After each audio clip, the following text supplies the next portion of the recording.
Hello, नमस्कार दोस्तों। आपका बहुत बहुत स्वागत है आपके अपने चैनल रोजगार विद विनम्र में।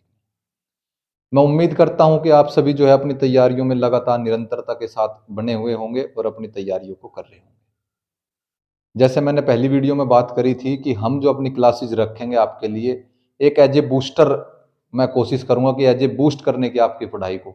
ठीक है, तो जिसके संबंध में मैं ये पहली वीडियो आज लेकर के आया हूं। और ये मैंने क्यों रखा, इसमें क्या थी ऐसी चीजें कि इस पहली वीडियो में मैंने जो है इसमें कवर किया है पॉलिटी को। आप देख सकते हैं कि मैं आपको पढ़ाऊंगा इसमें पॉलिटी यानी, और शुरुआत करेंगे हम पॉलिटी में संविधान सभा के गठन से। यानी संविधान सभा के बारे में जितने इंपॉर्टेंट क्वेश्चन बन सकते हैं, जितने इंपॉर्टेंट चीजें उससे हो सकती है, वो सारी की सारी मैं इसमें आपको डिस्कस करूंगा। कुछ समस्याएं हैं, कुछ चीजें हैं जो मुझे कमेंट और मैसेज कर रहे थे सभी कि जो है आप डिजिटल बोर्ड की तरफ क्यों नहीं जा रहे। देखिए, मैं आपको बता दूं कि अभी जो है इतना मेरे पास सफिशियंट नहीं है कि मैं आपको डिजिटल बोर्ड से करा सकूं। लेकिन एक चीज का वादा मैं आपसे कर सकता हूं कि डिजिटल बोर्ड पे जो चीजें मैं आपको करा सकता था उससे कोई भी चीज की कमी इस बोर्ड पे मैं आपको नहीं रहने दूंगा। यानी कंटेंट आपको जो मिलेगा, आप केवल इस वीडियो को एक डेमो वीडियो समझ सकते हो, एक डेमो क्लास समझ सकते हो इसे। इस डेमो क्लास को आपको एक बार पूरी वीडियो जरूर देखना और उसके बाद डिसाइड करना कि आप इस चैनल पर बने रहोगे या नहीं। ज्यादा से ज्यादा फोकस करूंगा मैं इस बार जीके जीएस में। आपके 38 क्वेश्चन का मामला इसमें जो है रहेगा एग्जाम में। यूपी पुलिस की खास तौर से बात कर रहा हूं। हालांकि ये सारी जो वीडियोज रहेगी जीके जीएस की आपके लिए, मैं आपको बता दूं, एक कांस्टेबल पेपर के जो कांस्टेबल का पेपर होता है उससे लेकर के आप यूपी पीसीएस प्रीलिम्स तक का जितना भी जीके जीएस में आपका पोर्शन होता है वो सारा कवर करवाने की कोशिश करूंगा। मतलब केवल आप ये समझ करके ना चले कि केवल हम जो है ये आपको कांस्टेबल लेवल की तैयारी करा रहे हैं। मैं आपको इसमें बेहतर से बेहतर कंटेंट कई किताबों से इकट्ठा करके कंटेंट कराने की कोशिश करूंगा। आप खुद इस वीडियो को देखने के बाद तय करना और मुझे कमेंट करके जरूर बताना कि कंटेंट कैसा लगा आपको। ठीक है, बहुत चीजें जहां से क्वेश्चन हो सकता है, मैक्सिमम टू मैक्सिमम क्वेश्चन बन सकते हैं, सारी चीजें मैं इसमें कवर करूंगा। लेकिन आपको इसमें एक कॉम्प्रोमाइज मेरे साथ करना पड़ेगा कि मैं इसमें आपको स्क्रीन रिकॉर्डर से पढ़ाऊंगा। ठीक है, क्योंकि मैं जो है डिजिटल बोर्ड लगभग लगभग 1.5 से 2 लाख रुपए की कॉस्ट में है, तो वो मैं अफोर्ड नहीं कर सकता अभी। आगे धीरे धीरे हम चलेंगे, आगे बढ़ेंगे तो हो सके फिर मैं उसे भी परचेज कर लूं और फिर हम उस पर कंटिन्यू करें। लेकिन फिलहाल जो है इस एग्जाम को टारगेट करेंगे हम स्क्रीन रिकॉर्डर क्लासेस में, और उसमें बेहतर से बेहतर कंटेंट। आप इस वीडियो को, मैं फिर दोबारा कह रहा हूं, एक डेमो क्लास की तरह ज्यादा से ज्यादा शेयर करना। जितने आपके दोस्त, फैमिली मेंबर जितने भी हो सकते हैं जो इसमें एग्जाम से जुड़े हुए हो, उन्हें सभी एक बार शेयर करना, क्योंकि बहुत लाजवाब कंटेंट मैं आपके लिए लेकर के आया हूँ। ये वीडियो आपको लगभग डेली बेसिस पे मैं कोशिश करूंगा प्रोवाइड कराने की। कभी कभी जो है मेरी ड्यूटीज रहती है तो उसमें हो सकता है 1-2 दिन या मतलब लेट हो जाए। अदरवाइज ये टारगेट मेरा रहेगा कि एग्जाम से पहले मैं जीके जेएस का पूरा सिलेबस आपको कंप्लीट कराऊं। मैक्सिमम टू मैक्सिमम 38 क्वेश्चन आपके एग्जाम में आएंगे। 38 में से मेरी उम्मीद ये रहेगी कि 25 क्वेश्चन के आसपास का जो है मैं आपको टारगेट करा के चलूं। 25 क्वेश्चन बहुत बड़े हो जाते हैं अपने आप में, ये कम नहीं है। कुछ आप भी मेहनत करोगे इसमें तो 25 से 30 क्वेश्चन तक अगर आप जीके जीएस में पहुंच रहे तो एक अपने आप में बहुत बड़ी बात होगी। तो ठीक है, ये थी कुछ इसमें बातें जो मैंने आपको बताई। अब मैं टॉपिक बता देता हूं कि इसमें जो है हम क्या क्या पढ़ेंगे आज की क्लास में। हर क्लास में मैं कोशिश करूंगा पहले ही आपको एक रूपरेखा बताने की कि इस क्लासेस में हम क्या क्या चीजें कवर करने वाले हैं। तो देखिए, हम पढ़ेंगे इसमें संविधान सभा के गठन के बारे में। मेन चीज जो है ये है पूरी आपकी संविधान सभा। इससे क्या क्या चीजें, मांग कब की गई थी, क्यों की गई थी, गठन के बारे में पूरा चर्चा करेंगे। चुनाव में जो हुए इसकी कितनी कितनी सीटें थी, जहां से क्वेश्चन बन सकता है। इसके कार्य क्या क्या रहे थे, संविधान सभा के क्या क्या हुए। दूसरा, इसके प्रभाव में आना, यानी इसका लागू होना, संविधान सभा का, संविधान का लागू होना कब हुआ, क्या हुआ, सारी चीजें इसमें बात करेंगे। और इसकी महत्वपूर्ण बैठकें, बैठकें कई हुई, इसके अधिवासन अधिवाचन हुए, इसके जो है वाचन हुए, और इसकी जो महत्वपूर्ण समितियां है जहां से क्वेश्चन बन सकता है, वो इस एक पूरी जो अब ये वीडियो चलेगी आपकी, जो आपकी क्लास होगी, ये लगभग लगभग 25-30 मिनट की जितनी भी होगी, मैं कोशिश करूंगा उसको वैसे जल्दी जल्दी कराने की। ये आपकी रिवीजन भी रहेगा, और जिसने, मैं मानता हूं, कुछ भी नहीं पढ़ा अब तक का, हो सके संविधान या पॉलिटी में आपने नहीं पढ़ा हो, आप छोड़ करके चल रहे हो, तो जितना डाटा मैं ये आपको प्रोवाइड करूंगा, इसके नोट्स वगैरह आपको जो है खुद बनाने पड़ेंगे। जितना डाटा मैं आपको दूंगा वो सफिशियंट होगा, पीसीएस प्रीलिम्स तक का, यूपी पीसीएस प्रीलिम्स तक का जो है वो सफिशिएंट डाटा है हर एक एग्जाम के लिए। आपके नोट्स केवल यही नहीं, आगे भी बहुत एग्जाम में काम आने वाले हैं। ठीक है, तो ये मैंने आपको एक छोटा सा इसमें बता दिया कि किस तरीके से हम क्लासेस में जो है स्टार्ट करने वाले हैं। तो चलते हैं हम अब अपनी क्लास को। चलिए, तो ये है आपका संविधान सभा की, सबसे पहले बात करेंगे हम इसमें संविधान सभा की मांग। यहाँ पे क्वेश्चन बन जाता है कि कब और किसने रखी सबसे पहले। ठीक है, तो ये है आपका जो है संविधान सभा के गठन का विचार। ठीक है, कब? 1934 में पहली बार एम एन राव। ठीक है, एम एन राव जो है, और ये भी आ जाता है किस आंदोलन के नेता थे, ये थे वामपंथी आंदोलन के नेता। ठीक है, इन्होंने सबसे पहले रखा 1934 में। और एक और चीज, 1934 में ही किसने? स्वराज पार्टी, यहाँ पे याद रखिएगा, स्वराज पार्टी ने भी जो है अपना विचार इसमें रखा था कि जो है 1934 में कि जो है संविधान सभा के गठन किया जाना चाहिए। उसके बाद नेक्स्ट है 1935 में भारतीय राष्ट्रीय कांग्रेस ने पहली बार भारत के संविधान के निर्माण के लिए आधिकारिक रूप से, ठीक है, आधिकारिक रूप से संविधान सभा के गठन की मांग की। 1934 में दो ने की थी, याद रखिएगा, इसे बहुत मेहनत के साथ में आपको याद करना पड़ेगा। एक पूरा वीडियो आज आप देख रहे हैं, जैसे नेक्स्ट वीडियो यानी कल आपका सेशन रहेगा, तो पहले आपको 5 मिनट के लिए इसे रिमाइंड करना होगा पूरे के पूरे को। ठीक है, जैसे आप नोट्स बनाओगे, ये नोट्स अपनी भाषा में आप अपने तरीके से बना सकते हो, लैंग्वेज बना के मैंने रख रखा, बहुत शॉर्ट सा आप नोट्स बना सकते हो। जैसे संविधान सभा की मांग 1934 आप लिख लो। ठीक है, 1934 लिख लिया, उसके सामने दो ऐसे तीर के निशान लगाओ, एक किया स्वराज पार्टी ने और दूसरा किया एम एन राव जी ने, जो वामपंथी आंदोलन के नेता थे। यानी मांग की अगर बात करें तो 1934 में मांग हुई, फिर 1935 में भारतीय राष्ट्रीय कांग्रेस ने पहली बार जो है भारत के संविधान के निर्माण के लिए आधिकारिक रूप से संविधान सभा के गठन की मांग की। फिर बात आई 1938 में। 1938 में जवाहरलाल नेहरू जी ने क्या किया? निर्वाचित संविधान सभा के निर्माण की घोषणा की अपनी कांग्रेस पार्टी में। ठीक है, 1938 में उन्होंने ये चीज रखी कि भाई जो है हम निर्वाचित संविधान सभा की निर्माण की घोषणा करते हैं। फिर 1940 में ब्रिटिश सरकार ने जवाहरलाल नेहरू की इस मांग को स्वीकार कर लिया, जिसे ही क्या जाना जाता है? अगस्त प्रस्ताव के नाम से भी जाना जाता है। यह है 1940 की बात। तो ये हो गया मांग के संबंध में, जहां जहां से क्वेश्चन बन सकता है यार, मैंने वे सारे रख लिए। अब नेक्स्ट चलते हैं। नेक्स्ट है इससे संबंध में जो आते हैं दो प्रस्ताव मिशन, एक है क्रिप्स प्रस्ताव और एक है कैबिनेट मिशन। पहले पढ़ते हैं क्रिप्स प्रस्ताव को। क्रिप्स प्रस्ताव में क्या था कि यह भारत में 1942 में आया था। ठीक है, इसके अध्यक्ष स्टेफर्ड क्रिप्स थे। यह क्वेश्चन बन जाता है, इसके अध्यक्ष कौन थे? Stafford Cripps. इसका महत्वपूर्ण प्रावधान क्या था? इसका प्रावधान था एक निर्वाचित संविधान सभा का गठन करना, लेकिन वो सफल नहीं हो पाया किन्हीं कारणों की वजह से। ठीक है, इसके बाद जो है फिर कैबिनेट मिशन को लेकर आना पड़ा उन्हें। आप समझ सकते हैं, महात्मा गांधी ने इसे पोस्ट डेटेड चेक की संज्ञा दी थी। ये कथन कई बार क्वेश्चन में डायरेक्ट कर देते हैं कि महात्मा गांधी जी ने किसे पोस्ट डेटेड चेक कहा था, तो उन्होंने क्रिप्स प्रस्ताव को पोस्ट डेटेड चेक कहा था। क्यों कहा था? उसका भी कारण है। उन्होंने इसमें क्या था, इस संविधान को द्वितीय विश्व युद्ध के बाद अपनाया जाना था। ठीक है, यानी उनकी कंडीशन क्या थी? उन्होंने कहा था द्वितीय विश्व युद्ध जो है 1939 से 45 के बीच चला था, कि आप जो है हमारा इसमें साथ दो पूरा भारत, और इसके बाद हम संविधान सभा की गठन की बात करेंगे। यानी एक कंडीशनल उन्होंने रखी थी। तो इसमें महात्मा गांधी जी ने पोस्ट डेटेड चेक कहा था कि आप खुद तो दिवालिया होने की कगार पे हो, और हमें ये चीज आप ये हमारे साथ कंडीशन रख रहे। तो इस वजह से इन्होंने इसे क्या कहा था? महात्मा गांधी जी ने पोस्ट डेटेड चेक कहा था। ठीक है, तो ये भी मैंने बता दिया, द्वितीय विश्व युद्ध के समय की जो है ये बात थी। और इस प्रस्ताव को मुस्लिम लीग द्वारा अस्वीकार कर दिया गया, यानी उन्होंने मना कर दी। उनका कारण क्या था? मुस्लिम लीग ये चाहती थी कि दो संविधान सभा का गठन हो। ठीक है, एक हमारे लिए हो और एक दूसरा अलग भारत के लिए हो।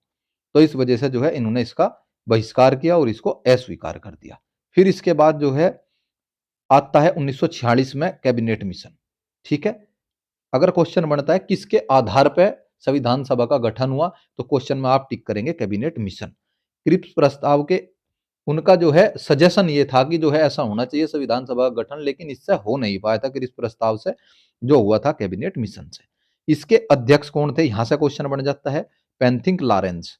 इसके अन्य अध्यक्ष से भी क्वेश्चन आ जाता है, तो कौन कौन थे? Stafford Cripps. आप समझते हो स्टेफर्ड क्रिप्स जो है यहाँ पे अध्यक्ष बना के भेजे गए थे क्रिप्स प्रस्ताव में, लेकिन इसमें जो है अन्य सदस्य के रूप में आए थे। दूसरे कौन थे? A B Alexander. ठीक है, इस प्रस्ताव का आधार क्या था? संविधान सभा का गठन किया गया, किया जाना नहीं था, किया गया ही था कैबिनेट मिशन के आधार पर। इस मिशन ने दो संविधान सभा वाली जो बात थी मुस्लिम लीग ने और इन्होंने जो है मना करी थी। इस मिशन ने दो संविधान सभा की मांग को तो ठुकरा दिया, लेकिन उसने एक ऐसी योजना सामने रखी जिसने मुस्लिम लीग को काफी हद तक संतुष्ट कर दिया, यानी वे भी एग्री हो गए थे इसमें। क्या रखी होगी उन्होंने? जो यहाँ पे इसमें चुनाव होने थे संविधान सभा के लिए अलग अलग जगह से, तो उन्होंने ज्यादा से ज्यादा सीटें की कोशिश करी कि मुस्लिम लीग को उसमें ज्यादा से ज्यादा प्रतिनिधित्व दे दो, जिससे कि वे आपके सामने इसमें जो है ऑब्जेक्शन नहीं करने के। तो वे इस वजह से संतुष्ट हो गए, तो कैबिनेट मिशन पे एग्री हो गया कि जो है संविधान सभा का गठन होगा। अब देख लेते हैं नेक्स्ट चुनाव किस तरीके से क्या हुए। ये जो है कैबिनेट मिशन योजना के तहत, योजना के सुझाव के तहत नवंबर 1946 में संविधान सभा का गठन हो गया। बैठकें अभी बाद में स्टार्ट होगी, गठन हो गया था नवंबर 1946 में। इसमें क्या था? इसमें सदस्यों की कुल संख्या जो होनी थी 389 सीटों पर चुनाव होना था। 389 सीट रखी गई थी। 389 में क्या क्या थी? यहां से क्वेश्चन आ जाता है। 296 थी ब्रिटिश भारत की, ठीक है, और 93 सीटें थी देसी रियासतों की। कौन कौन सी? 296 जो थी ब्रिटिश भारत, और 93 जो सीटें थी वे थी देसी रियासत। देसी रियासत का मतलब है जहां पर राजा बनते थे, ठीक है, वे अलग थी, और ये ब्रिटिश भारत थी जहां पे इनका पूर्ण रूप से अधिकार चल रहा था ब्रिटिश शासन का। तो अब 296 में भी क्या क्या था? 296 में थी 11 प्रांतीय विधानसभाएं, 11 प्रांतीय विधानसभाओं पर चुनाव होना था, और 4 कमिश्नरी क्षेत्र। यहां से क्वेश्चन बन जाता है कि 4 कमिश्नरी प्रांत जो कौन कौन से थे? अजमेर, अजमेर मारवाड़ के नाम से भी बोल देते हैं इसे, याद रखिएगा, अजमेर मारवाड़, बलूचिस्तान, कुर्ग और दिल्ली, ठीक है, ये थे 4 जो है कमिश्नरी प्रांत। अब इनका आवंटन किस तरीके से किया गया था? क्योंकि ये जो है एक तरीके से अप्रत्यक्ष रूप से निर्वाचन था, डायरेक्ट तो इसमें वोट करा नहीं गया था। तो उसमें क्या करा था इन्होंने? देशी रियासतों में से प्रत्येक 10 लाख लोगों पर एक सीट को आवंटित की जानी थी। 10 लाख लोगों का एक अनुमान बनाया गया कि 10 लाख लोगों में एक प्रतिनिधि रहेगा जो इस चुनाव को लड़ेगा। ये हो गया आपका। नेक्स्ट है प्रत्येक ब्रिटिश प्रांत को आवंटित की गई सीटों का निर्धारण किस तरीके से किया गया? उन्होंने 3 जगह बांटा था उसे, 3 समुदाय में। कौन कौन से थे? एक था मुस्लिम, इसी वजह से वे संतुष्ट हुए थे कि हमें जो है एक तीसरा समुदाय बनाया गया है। मुस्लिम लीग जो थी वो संतुष्ट हुई थी। मुस्लिम समुदाय था, एक सिख समुदाय था, तथा एक था सामान्य समुदाय।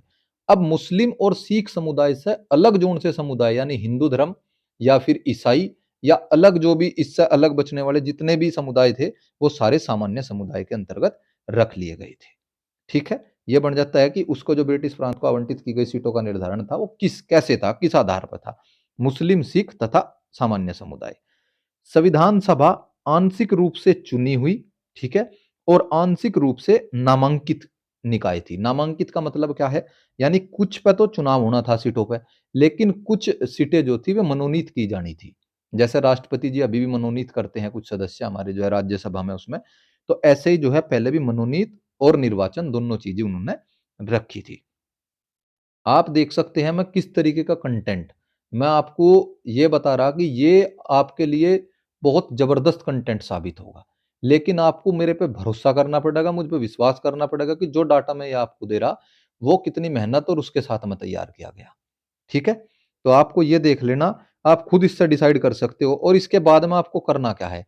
इसके बाद में संविधान सभा से संबंधित जितने क्वेश्चन आपके पास जो भी बुक है, घटना चक्र है, लुसेंट है, या जो भी है ऑब्जेक्टिव टाइप की मल्टीपल चॉइस, जितने क्वेश्चन आपसे बन सकते हो वे क्वेश्चन इस टॉपिक को पढ़ने के बाद आप लगा सकते हो।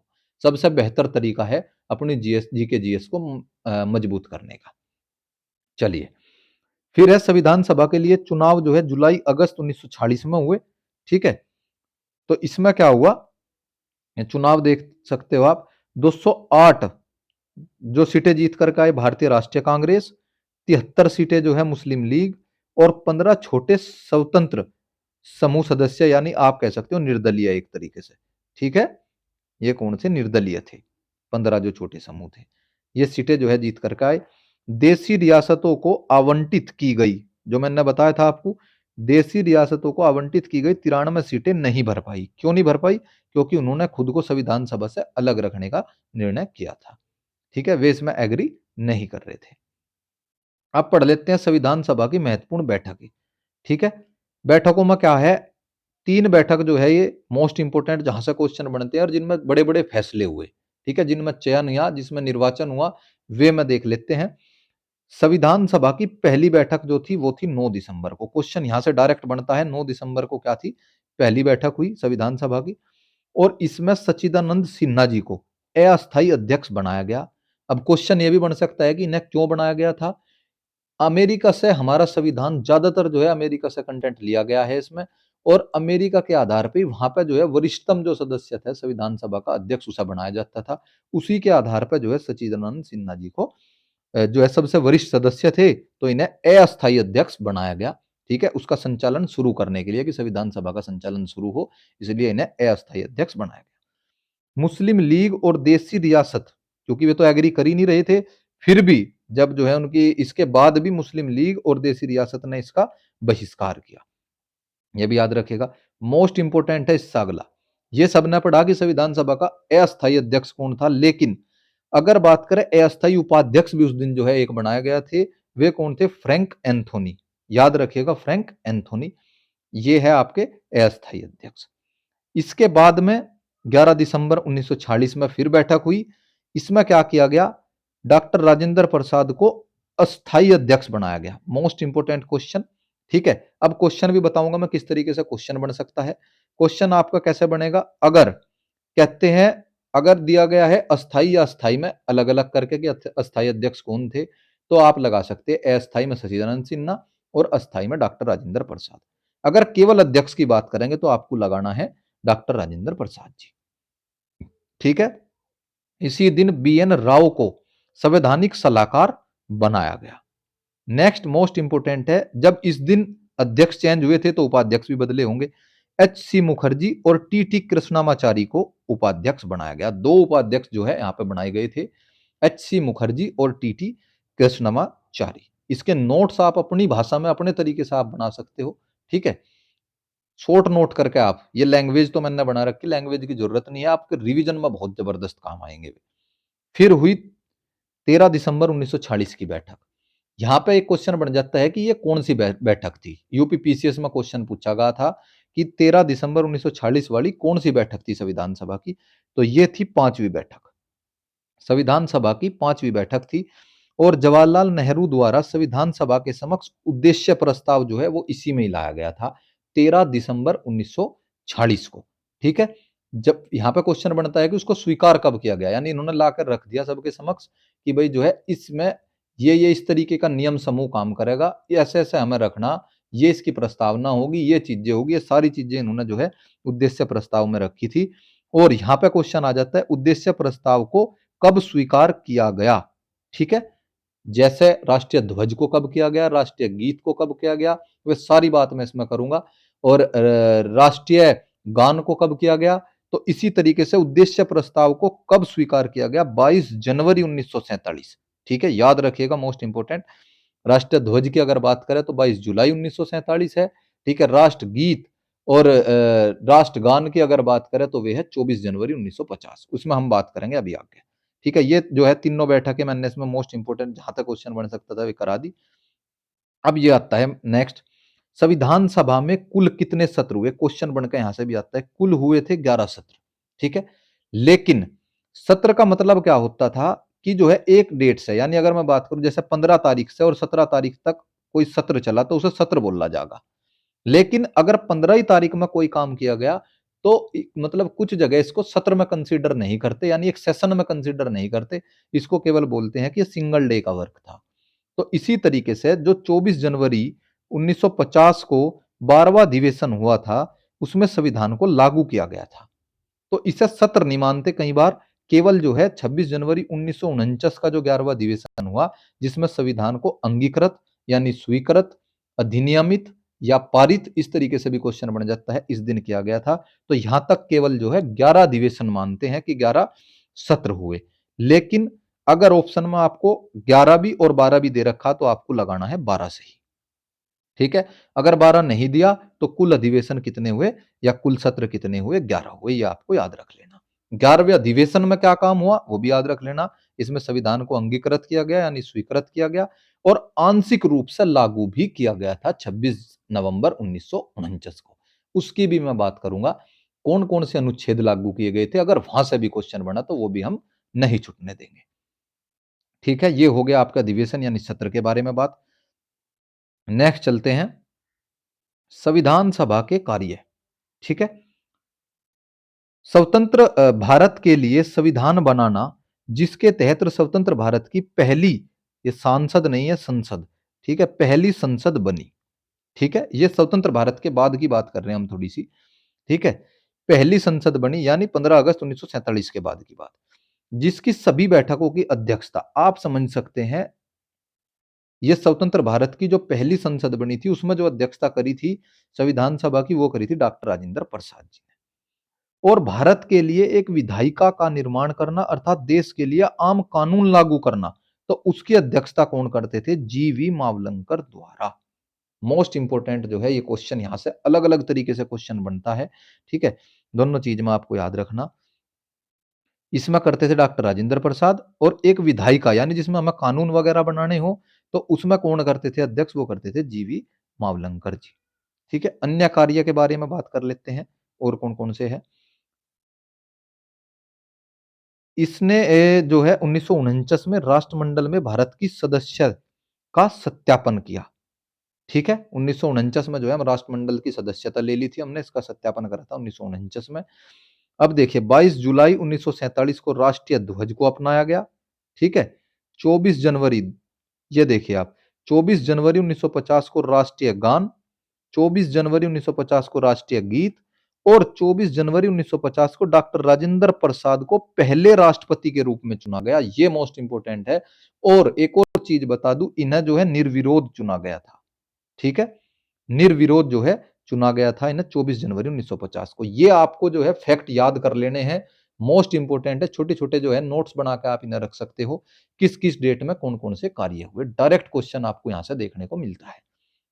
ठीक है, 22 जुलाई, और अगर 22 जनवरी 1947 को बात करूं तो उद्देश्य प्रस्ताव को स्वीकार किया गया था, जो हमने अभी पहले पढ़ा है। ठीक है, और फैक्ट है संविधान के बारे में, संविधान के निर्माण में 2 वर्ष 11 माह, ठीक है, इसको, ये जो है 11 माह है। ठीक है, 11 माह और 18 दिन का समय लगा। संविधान निर्माता ने लगभग 60 देशों का, कितने, 60 देशों के संविधानों का अवलोकन करके इसके प्रारूप या मसौदा या ड्राफ्टिंग कह सकते हो आप, को 165 दिनों में तैयार किया। ठीक है, 165 दिन जो है इसकी ड्राफ्टिंग में ही लगे थे, जिस पर कुल खर्च लगभग लगभग कितना आया? 64 लाख रुपए आया। हालांकि यहां से क्वेश्चन अब बनना बंद हो गया, पहले बहुत क्वेश्चन पूछा गया कितना समय लगा संविधान को बनने में, कितना खर्च हुआ, कितने देशों का अवलोकन किया, फिर भी मैंने इसमें जो है कंसीडर कर लिया है। आप पढ़ लेते हैं संविधान का लागू होना। संविधान दो तरीके से लागू हुआ, एक हुआ 26 जनवरी 1950 में, और एक हुआ 26 जनवरी 1949 को। वैसे 26 जनवरी 1949 को किस तरीके के क्वेश्चन बनते हैं वे भी मैं बता दूं। इसमें आता है कि संविधान को आंशिक रूप से लागू किया गया। अगर आंशिक रूप से लागू किया गया की बात आएगी तो वो आएगा 26 नवंबर 1949 को। यहां भी क्वेश्चन बन जाता है कितने अनुच्छेद उस दिन लागू हुए। ये हुए थे 16 अनुच्छेद। अनुच्छेद कौन कौन से हैं ये भी देख लेते हैं। अनुच्छेद 5, 6, 7, 8, 9, यहां तक याद रखिएगा, ये 7 दो बार रिपीट हो गया। 5, 6, 7, 8, 9, 324, 66, 79, 80, 391, 92, 93, 94। पीसीएस में एक बार क्वेश्चन पूछा गया है, ऑप्शन में दे रखे थे कौन कौन से अनुच्छेद इनमें से जो है इसमें 26 नवंबर 1949 को लागू हो गए थे। तो ये भी आपको एक बार में जो है याद कर लेने, 5, 6, 7, 8, 9, 324, 366, 369। देखो आप कैसे याद रखोगे इन्हें, इन्हें याद करने का भी मैं बता देता हूँ। 5, 6, 7, 8, 9 तक आपने याद कर लिए। इसके बाद में 79, 80 एक साथ, 91, 92, 93, 94। ठीक है, याद हो गया आपके सभी के। देखो 5, 6, 7, 8, 9 एक साथ, इसके बाद 79 से स्टार्ट हुआ, 79 और 80 ये एक साथ हो गए, फिर 91 से लेकर के 94 तक क्या ये एक साथ हो गए। ठीक है, 324 और 366। ठीक है, तो ये हो गए आपके जो है जो अनुच्छेद इसमें लागू हुए, जहां से क्वेश्चन बनते हैं ये मैंने इसमें रख लिए। क्वेश्चन यहां पे क्या बनता है, अगर आता है कि कब पारित हुआ, आपसे पूछेगा कब पारित हुआ, तो 26 नवंबर 1949। कब अंगीकृत हुआ तो 26 नवंबर 1949। कब अधिनियमित हुआ तो 26 नवंबर 1949। ठीक है, ये हो गया आपका 26 नवंबर 1949 की बात। नेक्स्ट करते हैं जब पूर्ण रूप से संविधान को पूर्णतः लागू किया गया, कब? 26 जनवरी 1950 को। इस पर किस तरीके का क्वेश्चन बनता है कि संविधान को 26 जनवरी 1950 में, मतलब आएगा क्वेश्चन कब आविर्भाव किया गया। आविर्भाव करना भी क्या होगा, ये होगा 26 जनवरी 1950। क्रियान्वयन करना क्या होगा, 26 जनवरी 1950। लागू करना क्या होगा, 26 जनवरी 1950। ठीक है, अब क्वेश्चन यहां से एक और बनता है। इस दिन भारतीय राष्ट्रीय कांग्रेस के एक लाहौर अधिवेशन हुआ था 1930 में। इसमें पूर्ण स्वराज दिवस मनाया गया था और वो फिर हर साल जो है 26 जनवरी को पूर्ण स्वराज दिवस मनाते थे। इसी वजह से जो है 26 जनवरी का दिन रखा गया था इसके लिए कि 26 जनवरी को हम इसे लागू करेंगे। ठीक है, तो ये होगी इसकी लागू होने की बात। नेक्स्ट और देख लेते हैं संविधान की जब शुरुआत के साथ ही, संविधान की जब शुरुआत हुई तो भारतीय स्वतंत्रता अधिनियम 1947 और भारतीय शासन अधिनियम 1935 को समाप्त कर दिया गया। ठीक है, समाप्त कर दिया गया। दो अधिनियम जो है ये समाप्त कर दिए गए थे। हालांकि abolition of privy council jurisdiction act 1949 जो है वो लागू रहा था। यहां भी जो है पीसीएस लेवल तक का एग्जाम में क्वेश्चन बना है, तो वो भी मैंने इसमें कंसिडर कर लिया है एक फैक्ट और। ठीक है, कौन कौन से अधिनियम समाप्त हो गए थे और कौन सा अधिनियम लागू रहा था। संविधान का प्रभाव में आना। ठीक है, वीडियो थोड़ी सी ये लंबी जाएगी, 25 से 30 मिनट, 35 मिनट तक भी जा सकती है। आज की तो थोड़ी सी जो है इंट्रो मैंने इसमें रखा है शुरू में, इस वजह से थोड़ा सा जा रहा। थोड़ा सा इंट्रो रह करेगा, मतलब एक रूपरेखा मैं आपको बताया करूंगा क्लास में कि क्या क्या इसमें करना। ठीक है, तो मतलब ऐसा ना समझे कि ये बहुत लंबी क्लास है और इसमें तो टाइम लगेगा। आप एक बार कंटेंट की क्वालिटी जरूर देख ले, किस तरीके का कंटेंट। इसमें मैं इस तरीके का कंटेंट आपके सामने लेकर के आ रहा हूं कि आप जो है आपको बार बार अलग अलग किताब की तरफ दौड़ना नहीं पड़ेगा, क्या यह सफिशियंट है क्या या नहीं है। मैं खुद ये बहुत बड़े लेवल की जो बुक्स होती है आपकी, एक स्टैंडर्ड बुक्स, उनसे कंटेंट निकाल करके तैयार किया गया कंटेंट है ये सभी। ठीक है, तो आप इस पर भरोसा करें और देखकर कमेंट जरूर करें इस वीडियो के बाद में। कमेंट करके और लाइक अगर आप कर रहे हो तो मैं समझूंगा कि पॉजिटिव रेस्पॉन्स मुझे लगेगा कि मैं इस सीरीज को आगे कंटिन्यू करूं। ठीक है, इससे जो है मोटिवेशन भी मिलता है कि मैं कहीं ना कहीं सही काम कर रहा हूं। ठीक है, और इस बार आप देखना इतना अच्छा डाटा मैं आपको दूंगा, इसके साथ साथ कोशिश करूंगा छोटा छोटा जो है मैं स्टैटिक जीके की वीडियो भी आपके सामने लेकर के आता रहूं, कुछ ट्रिक के साथ लेकर के आऊंगा ताकि आप उन्हें याद करने में आसानी हो जाए। चलिए, यह है भारतीय संविधान का प्रभाव में आना। संविधान के प्रारूप को डॉक्टर भीमराव अंबेडकर द्वारा 26 नवंबर 1949 को संविधान सभा में पेश कर पारित किया गया। ठीक है, यहां पे क्वेश्चन बनता है कि इस पर अध्यक्ष, ठीक है, उसके अध्यक्ष ने भी वह सदस्यों के हस्ताक्षर लिए गए, लेकिन उस दिन सम्मिलित कितने लोग हुए थे? पहला क्वेश्चन, वो हुए थे 299 लोग। ठीक है, और हस्ताक्षर कितने लोगों ने किए थे? वो किए थे 284। ठीक है, संविधान में कुल 299 सदस्यों में से उस दिन के, ओ सॉरी, ये जो है 299 कुल थे, लेकिन 284 उपस्थित थे जिन्होंने उस पर हस्ताक्षर करे। ठीक है, ये चेंज है इसमें थोड़ा सा। 299 में से जो है रह गए थे उस टाइम पे, लेकिन उनमें से 284 लोगों ने जो है हस्ताक्षर करे थे। ये क्वेश्चन आया है कई बार। नेक्स्ट है आपका 26 नवंबर 1949 को संविधान में प्रस्तावना। ठीक है, 26 नवंबर को क्या? प्रस्तावना। 395 अनुच्छेद, 8 अनुसूचियां थी। ठीक है, प्रस्तावना को पूरे संविधान को लागू करने के बाद लागू किया गया। यहां से भी क्वेश्चन बन जाता है, प्रस्तावना जो है हमारी उसे पूरे संविधान को लागू करने के बाद लागू किया गया। और यही कारण है कि मैं आपको पहले संविधान का लागू होना, संविधान सभा का गठन और ये सारी चीज जो है आज पहली वीडियो में करा रहा। इसके बाद जो हमारी नेक्स्ट वीडियो आएगी वो आएगी प्रस्तावना के ऊपर। इसके बाद जिस तरीके से संविधान का लागू हुआ था, उसके बाद प्रस्तावना लागू हुई, तो इसके बाद जो नेक्स्ट वीडियो हम कवर करेंगे वो करेंगे हम प्रस्तावना। प्रस्तावना पे भी कई बार क्वेश्चन बन जाता है।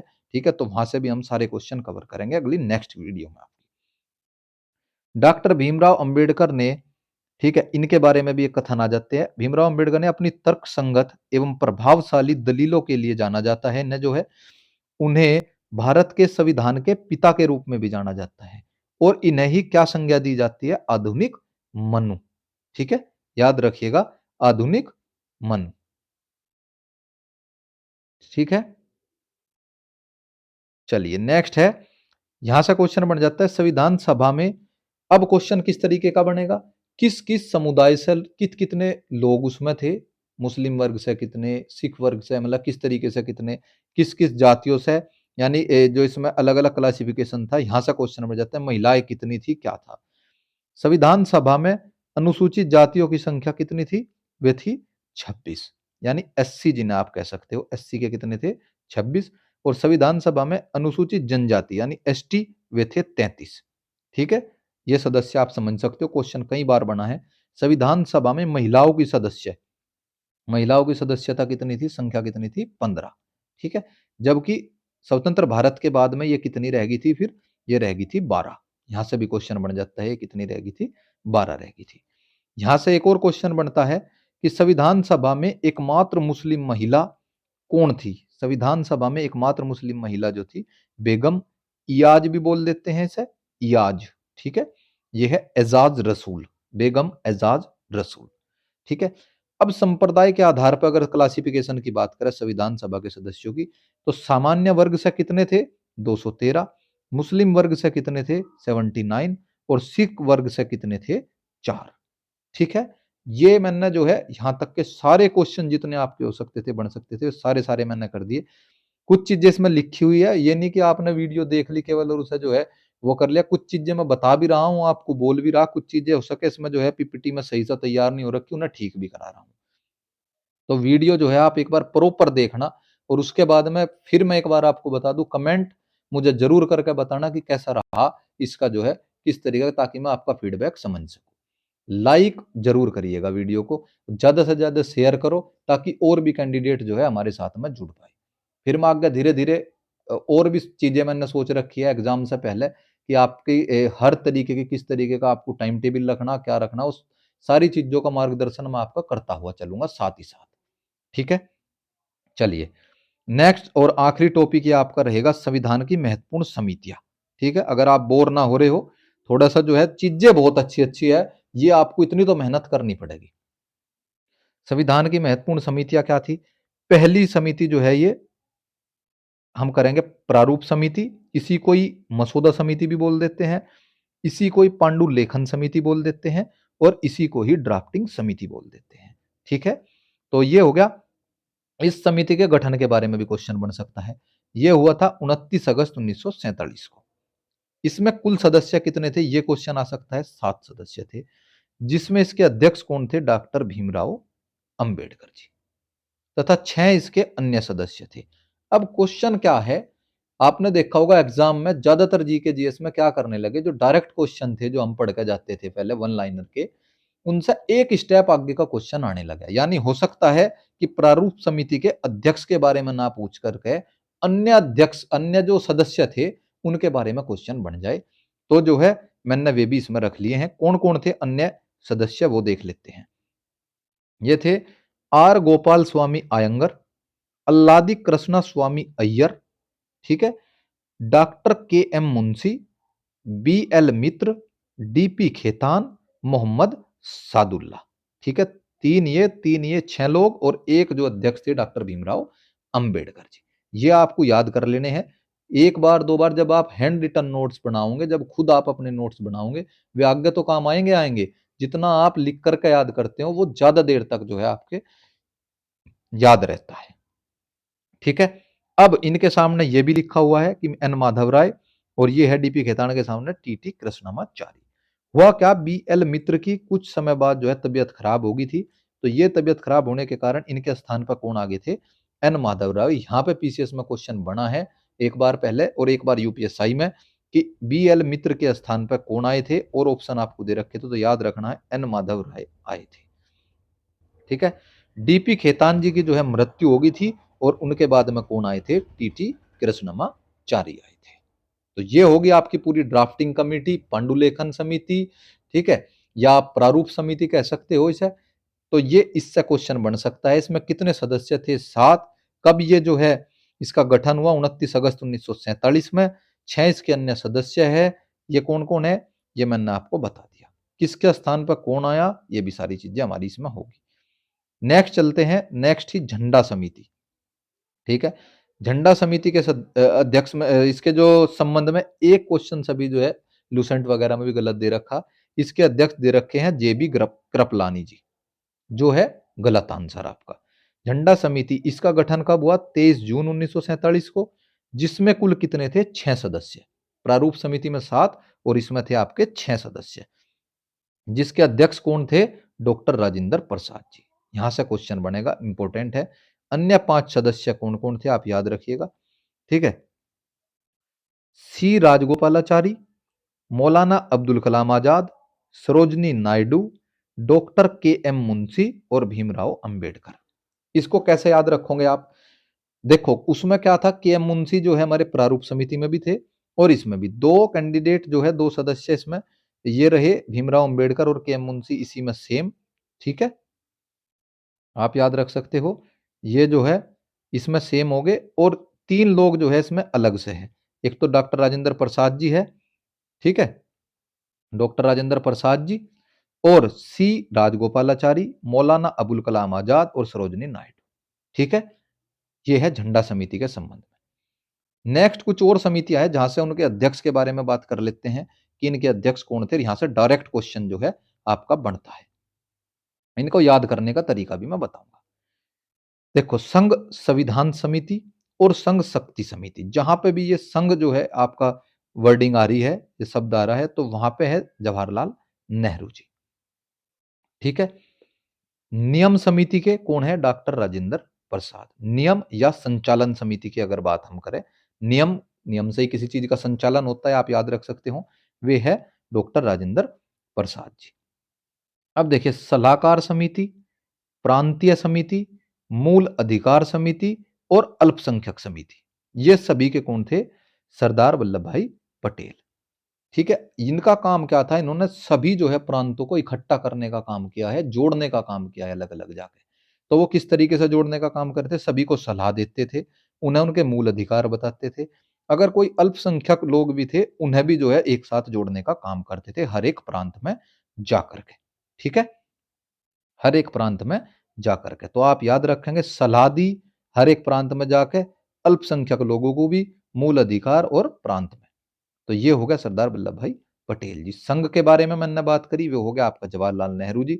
नियम, और नीचे आप देख सकते हो 13 नंबर पर संचालन, नियमों से संचालन होता है, तो वे कौन हो गए? डॉक्टर राजेंद्र प्रसाद जी। क्वेश्चन जो जहां से बनेगा, जहां से मेन क्वेश्चन बनने वाली बात है, आप समझ सकते हो मूल अधिकार समिति सरदार वल्लभ भाई पटेल, लेकिन मूल अधिकार उप समिति की अगर मैं बात करूं, याद रखिएगा, मूल अधिकार उप समिति की अगर बात करूं, तो doctor K B Kripalani, J B Kripalani, ठीक है, उप समिति की अगर, और अल्पसंख्यक उप समिति की अगर बात करूं, तो वे है एच सी मुखर्जी, ठीक है। ये मानना वे है जहां पे कंफ्यूज करता है कि आपने बस डायरेक्ट याद करा अल्पसंख्यक समिति तो सरदार वल्लभ भाई पटेल, लेकिन अल्पसंख्यक उप समिति की अगर बात करूं तो वो होंगे एच सी मुखर्जी। मूल अधिकार अगर उप समिति की बात करूं तो वो होंगे जे बी कृपलानी जी। मूल अधिकार समिति वैसे सरदार वल्लभ भाई पटेल, लेकिन अगर उप समिति की बात करें, दो उप समितियां भी मैंने इसमें रखी है, वे है जे बी कृपलानी जी और एच सी मुखर्जी, ठीक है। ये था हमारा आज का सेशन। इसमें लगभग लगभग हमने सारे टॉपिक मोस्ट इंपोर्टेंट संविधान सभा से कवर करने की कोशिश करी। इसके बाद भी कुछ चीजें हो सकता है जब हम पूरा संविधान ये पढ़ेंगे, कुछ चीजें छूट गई होगी, कुछ रह गई होगी, वे धीरे धीरे धीरे धीरे हम पूरा जो है इसकी जो पूरी प्लेलिस्ट में अलग से बना दूंगा, ठीक है। और ये जो है पूरी प्लेलिस्ट में आपको देखने को मिलेगा। पूरा संविधान इस तरीके से पिरोया हुआ होगा कि आप कोई भी एग्जाम, ठीक है, कोई भी वनडे एग्जाम की अगर मैं बात करूं, सेंट्रल लेवल से लेकर के स्टेट लेवल तक का, आप कहीं भी किसी भी एग्जाम में बैठ जाना, इससे बाहर क्वेश्चन नहीं होगा, ठीक है। तो आप लोगों से उम्मीद करता हूं मैं इस वीडियो को देखने के बाद कि अगर आपको ये वीडियो अच्छी लगी होगी तो प्लीज जो है आप इसे लाइक और कमेंट जरूर करना, ताकि इस समय मोटिवेट होकर के एक और अच्छी वीडियो लेकर के आपके सामने आऊं। तो ठीक है दोस्तों, फिर हम मिलते हैं हम एक और अगली वीडियो में। ज्यादा से ज्यादा वीडियो को शेयर करना, ठीक है। और हमने जैसे आपसे पहले भी वादा किया था कि अभी जो है हमारा परिवार ये 7,000 सब्सक्राइबर के साथ चल रहा है, 7,7200 के करीब। तो इसे बढ़ा करके लेकर चलना है। हम डिजिटल बोर्ड की तरफ भी जाएंगे धीरे धीरे धीरे धीरे करके। आपके इस बार मैं कोशिश करूंगा यूपी पुलिस से हमारे लोग जितने भी जुड़े हुए हैं, धीरे धीरे मैं व्हाट्सएप ग्रुप से भी आपको ज्वाइन करूंगा, और आप हम जो है एक साथ मिलकर इस एग्जाम को टारगेट करें। ठीक है, तो चलिए फिर मिलते हैं हम एक और नई वीडियो। Okay, bye bye.